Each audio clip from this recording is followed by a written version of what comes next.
What if your forgotten past came back on tape?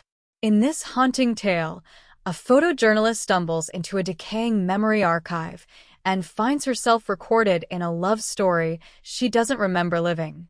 Was it real, or a dream someone left behind? Watch till the end to uncover the truth about memory, love, and the one choice we all must make: to remember or to forget. The envelope arrived with no return address, no stamp, and only her name, Rhea Tanaka, scrawled in fountain pen ink.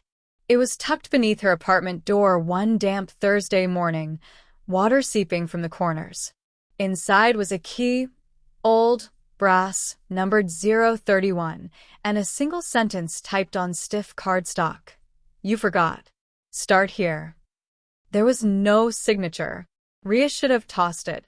Instead, she packed her camera, a notebook, and the key, and took the next train to Crestmore, a fog-shrouded coastal town that never made headlines, not even in the obituaries. Crestmore felt like a town that had been paused mid-sentence. Shuttered cafes with faded chalk menus, salt-crusted windows, lampposts that flickered even during daylight. Her destination, an abandoned building on the edge of town, half swallowed by dune grass and ivy. The sign above its door, barely legible, read, "Crestmore Memory Archive." The key fit the door perfectly. Inside, the air smelled of rust and damp cloth. The building had once been beautiful: vaulted ceilings, brass railings, velvet carpeting now eaten away by time. Dust floated in beams of weak sunlight. The first floor was lined with viewing rooms, each holding strange, coffin-like machines, memory playback pods, once used to let the grieving relive moments with their lost. Crestmore had pioneered memory recording technology in the early 2000s, but the program had been abruptly shut down. Lawsuits. Experiments gone wrong. Minds lost in moments that weren't theirs. Rhea wandered to the front desk and found a file drawer jammed shut. When she finally pried it open, one cartridge sat alone inside. On the label, her own name, Rhea Tanaka, Session 14. Her fingers trembled as she loaded the cartridge into the nearest playback pod. The machine wheezed, lights flickering, then projected a scene into the pod's glass visor. She saw herself, same face, same clothes, laughing on a rooftop at sunset, wrapped in the arms of a man she didn't know. He had auburn hair, golden eyes, and a chipped tooth that flashed when he smiled. They clinked glasses of something pale and fizzy. The air was warm. She was happy. The scene ended too quickly. She stumbled out of the pod, heart racing. The man's face stayed burned behind her eyes. She didn't remember him, but her body did. Her skin ached with nostalgia. She ran to the next pod. Empty. Then the next. Corrupted. Finally, she found one labeled Velen, S, and loaded it. A flickering image appeared. A man in a button-down shirt pacing the very same archive, muttering her name.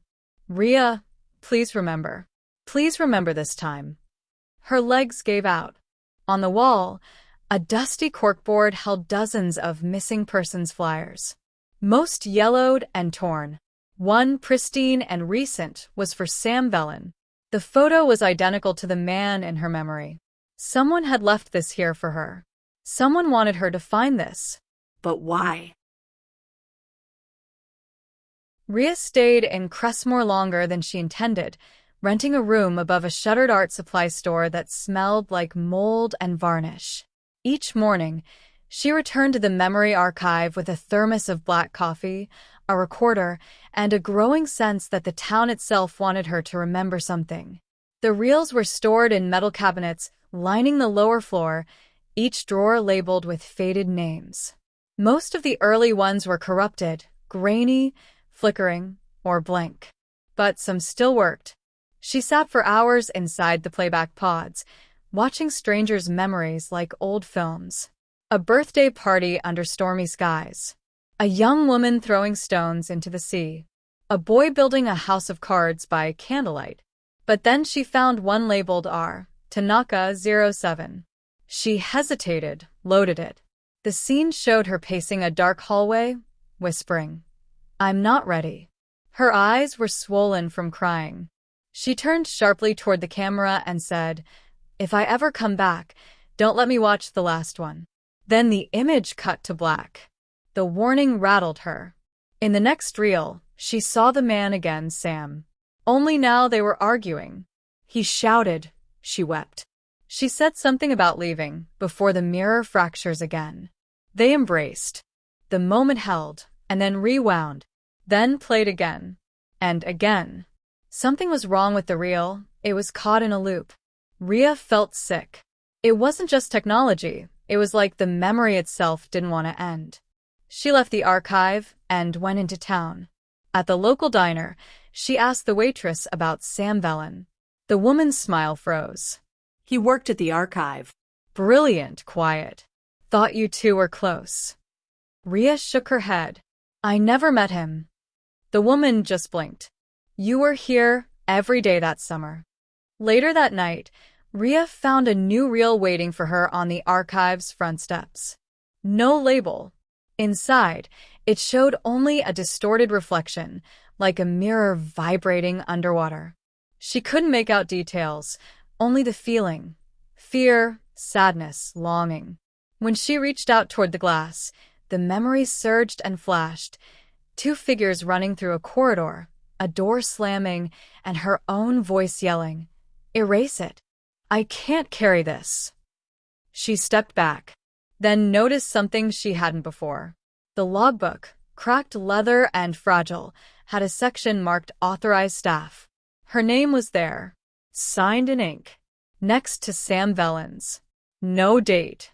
She closed the logbook and pressed her fingers to her temples. Were these memories? Dreams? Was she watching someone else's love story, or her own rewritten? The mirror in the hallway flickered. For a second, her reflection wasn't hers. The face looking back had her eyes, but older, tired, familiar. And behind that face, in the glass, Sam was watching her. He found her just past dusk. Rhea was sitting on the archive steps, eating lukewarm noodles from a paper carton, when she felt someone watching her.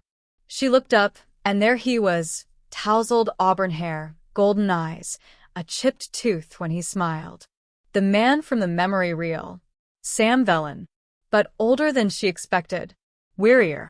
You're here, he said simply, like a sentence long rehearsed. Rhea stood slowly, carton forgotten. You're supposed to be missing. I was, he said. You found me. They sat in silence inside the archive's cracked lobby, the only light coming from her flashlight balanced on a filing cabinet. Sam spoke first. We worked here. Years ago. You were the brilliant one. I just followed you around with coffee and theories. She shook her head. I don't remember any of that. He nodded. Because you chose not to. Rhea laughed, short and nervous. That's ridiculous. Sam reached into his coat and pulled out an envelope. Inside was a reel labeled Tanaka, final loop. You told me never to let you watch this unless you came back. I waited. She stared at the reel, hands trembling. Why would I erase everything? You said the memories would destroy you, he whispered. That they already were. They walked the corridors together, past the dimmed pods and dusty cabinets. Sam touched the walls like an old pilgrim, whispering their names. This was your idea. Mirror reels. A chance to replay memory without consequence. But it didn't work. People got stuck. Couldn't tell memory from reality. Rhea felt her chest tighten. And us. He stopped walking. We got caught inside one. A test loop. You tried to pull us out. You succeeded. But you had to forget everything to escape. I didn't. She backed away. This is insane. Sam handed her a photograph. Yellowed, folded, but unmistakably real. It was of them. Smiling. In front of the archive. Her signature scrawled in the corner. On the back. Come back if you remember why. Outside, The fog curled around the building like a living thing.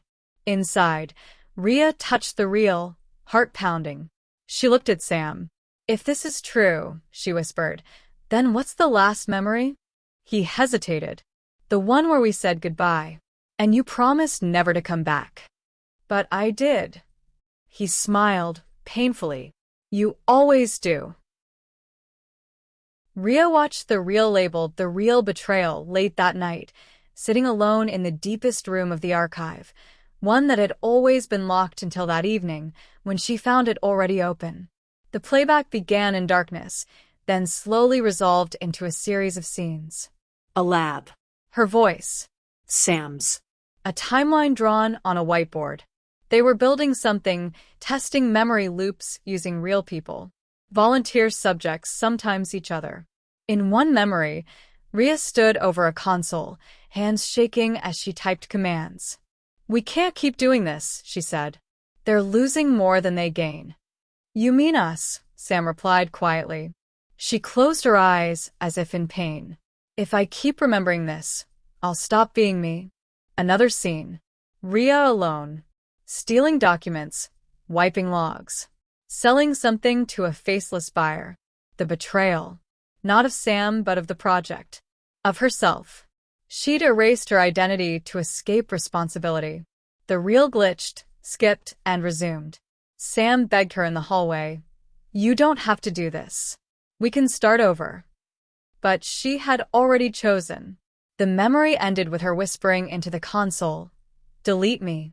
All of me." She staggered back from the pod. Her breath came in ragged gasps. Sam found her moments later. "You saw it," he said. She nodded. "I betrayed everything.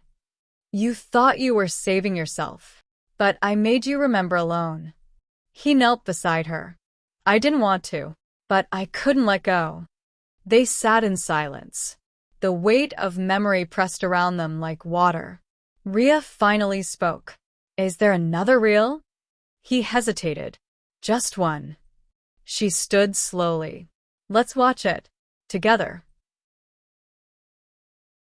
The final reel sat inside a sealed metal case labeled Mirror 01, Final. Unlike the others, it hummed when touched, like it was alive. Sam loaded it without a word. Rhea slid into the pod beside him. Twin visors descended. The projection opened on a field of white, snow falling slowly. They stood beneath a half-built dome, surrounded by humming equipment. The prototype.